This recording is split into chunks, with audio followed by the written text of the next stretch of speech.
lọ́dọ̀ Egbin Orun Ọlọ́run gbẹnu ẹ̀ fún ìṣàṣẹ. King Dr. Saheed Osupa náà ti darapọ̀ mọ́ ogunlọ́gọ̀ àwọn olólùfẹ́ arábìnrin Morenikeji Adeleke tí ọ̀pọ̀ wa mọ̀ sí Egbin Orun láti kẹ́dùn ikú olóògbé náà. Kódà ọba orin fújì yìí gan tún testify sí iṣẹ́ ìpè iṣẹ́ ìyanu tí Ọlọ́run gba ọwọ́ olóògbé náà ṣe nígbà ayé ẹ̀.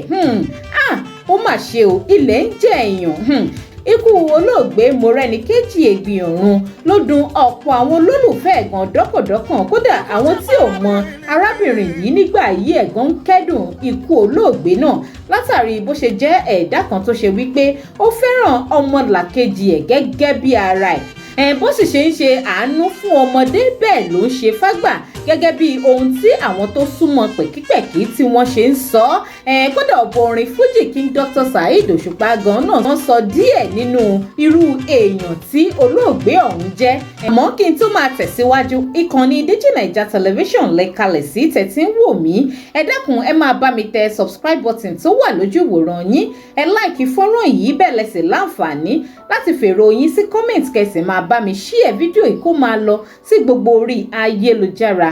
Níwọ̀nba ọdún tí Ọlọ́run kádàrá kí olóògbé Morenikeji Egbin Orun kó lò lórílẹ̀ èpè, Ọlọ́run kádàrá pé kó lò ó pẹ̀lú àwọn èèyàn jàǹkànjàǹkàn láwùjọ bíi King Dr. Saheed Osupa tó sì ṣe wípé King Saheed Osupa gan ṣe àbẹ̀wò sí olóògbé ọ̀hún ní ilé ìjọsìn ẹ̀ lásìkò ìgbà kan tí wọ́n sì fi orin àdídùn dá olóògbé náà àti gbogbo àwọn tó pèsè sí ilé ìjọsìn ọ̀hún lọ́jọ́ náà lára yá.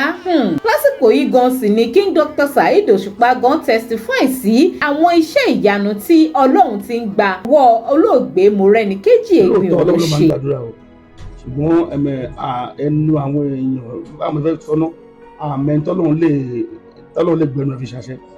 Èmi bí lè pe ibi tí mo wà yìí Ọlọ́run gbẹnu ẹni fi ṣàṣẹ. Egbin Orun Ọlọ́run gbẹnu ẹ̀ fi ṣàṣẹ. Ǹjẹ́ a rí ẹ̀dá kan ní orílẹ̀ èpè tí Ọlọ́run ọba Ìdùmarè ṣe àdéhùn àìkú fún bí? Èyí gan ló ṣe ṣe pàtàkì ló ṣe ṣe kókó kí gbogbo àwa tá a ṣẹ́kù láyé ká mọ̀ yẹ iṣẹ́ ọwọ́ wa wò lóòrèkóòrè. Torí pẹ̀lú gbogbo ọlá ọrọ̀ ohun dúkìá tí Ọlọ́run fi jíǹkí olóògbé Morenikeji Egbin Orun, kò sí eléyìí tí wọ́n padà wá sí mọ́ nígbà tó jáde láyé. Ṣé ikú gan ò wá tó ní wàásí fún gbogbo wa bí? Ẹ̀bẹ̀ lábẹ́ ọba aláwùrábí kó bá wa bu èèpẹ̀ burúkú kúrò lójú arábìnrin Morenikeji Egbin Orun, kí iwájú tó dojúkọ kó dáa, ẹ̀yìn tó sì fi sílẹ̀ náà kó má bàjẹ́. Àwa tá a sì ṣẹ́kù láyé ẹ jẹ́ àbẹ̀ṣẹ́ ọwọ́ wa wò kí la yóò sọ nípa èmi àti yín nígbà tá a bá sí mọ́. Ẹ má gbàgbé láti máa bá mi tẹ subscribe button tó wà lójú ìwòran yín. Ẹ láìkí fọ́nrán yìí, ẹ fèrò yín sí comment kẹ̀sì máa bá mi share ẹ̀ kó máa lọ káàkiri orí ayélujára. Ẹ ṣeun tẹ́ ń wò mí ní gbogbo ìgbà.